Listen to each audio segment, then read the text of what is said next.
اہل بیت کو یزید کے سامنے پیش کیا گیا۔ یہی وہ مقام ہے جہاں جناب زینب نے خطبہ ارشاد فرمایا تھا۔ یزید سے اہل بیت کا تعارف کروایا گیا۔ اس نے پوچھا، یہ کنیزوں کے حلقے میں کون مغرور عورت بیٹھی ہے؟ جواب ملا، یہ علی کی بڑی بیٹی رسول کی نواسی زینب کبریٰ ہے۔ دربار والوں نے اٹھ کر دیکھنا شروع کیا تو کنیزوں میں سے ایک کنیز نے کہا کہ تم لوگوں کو شرم نہیں آتی؟ اپنی گردنیں نیچی کرو۔ زبیر ابن قیس نے یزید کے سامنے سر حسین پیش کیا اور کہا کہ امیر مبارک ہو، قیدی آ گئے، محمد کا نواسہ قتل کر دیا گیا۔ اس کے بعد شہداء کے سر پیش کیے گئے۔ اس نے سورہ آل عمران سے اس آیت کو پڑھا، خدا جس کو چاہتا ہے ملک دیتا ہے اور جس سے چاہتا ہے ملک لے لیتا ہے، جس کو چاہتا ہے عزت دیتا ہے، جس کو چاہتا ہے ذلت دیتا ہے۔ جناب زینب نے یزید کو مخاطب کر کے کہا کہ آیات کو اپنے مطلب کے لیے استعمال مت کر۔ اس وقت تیرا اس آیت کو پڑھنے کا کیا محل ہے؟ اس کے بعد آپ نے اپنا تاریخ ساز اور عہد آفرین خطبہ ارشاد فرمایا۔ شروع کرتی ہوں اللہ کے نام سے جو رحمان و رحیم ہے۔ ساری تعریف عالمین کے رب کے لیے ہے۔ میں ستم دیدہ سہی مگر تعریف تیرے لیے، میرا گھر تباہ سہی مگر ہم تیرے لیے، میرا خاندان کشتہ راہ وفا سہی مگر بندگی تیرے لیے، اور درود و سلام میرے نانا پر۔ آپ نے جیسے ہی خطبے کا آغاز کیا، دربار والوں نے پہچان لیا کہ جس بات کو چھپایا جا رہا تھا اب وہ بات آشکار ہو گئی۔ ہر طرف سرگوشیاں شروع ہو گئی۔ ہاں، برا انجام ہے ان لوگوں کا جو اللہ کی آیتوں کی تکذیب کریں اور جو اللہ کی آیتوں کا مذاق اڑائیں۔ کیوں یزید، تو نے اللہ کے قول کو بھلا دیا؟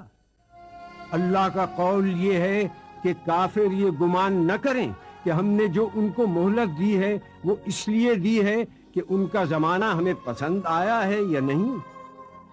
یہ مہلت اس لیے ہے کہ وہ گناہ پر گناہ کیے جائیں تاکہ عذاب زیادہ ہو۔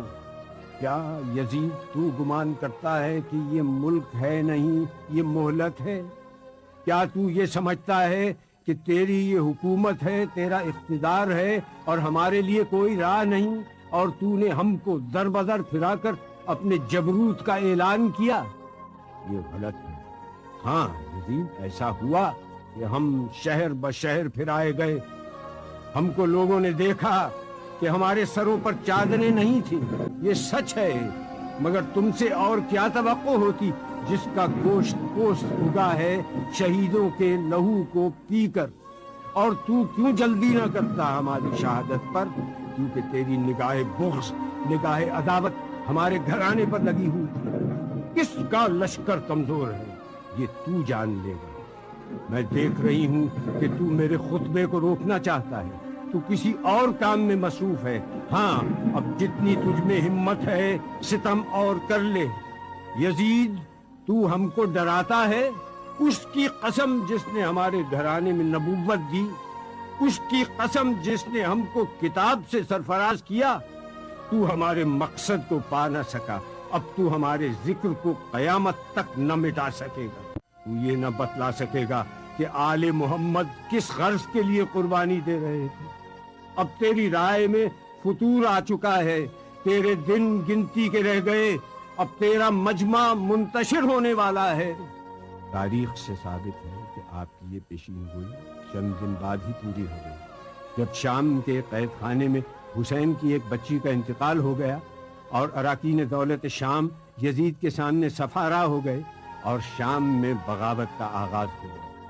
میں دعا کرتی ہوں اللہ سے کہ جس نے ہم کو سعادت و شہادت عطا کی، اسی طرح سے ہم کو وراثت ارضی نصیب ہو، اسی طرح سے ہم کو خلافت ارضی بھی ملے، اور اسی طرح سے ہم اس کی بندگی میں کامیاب رہیں۔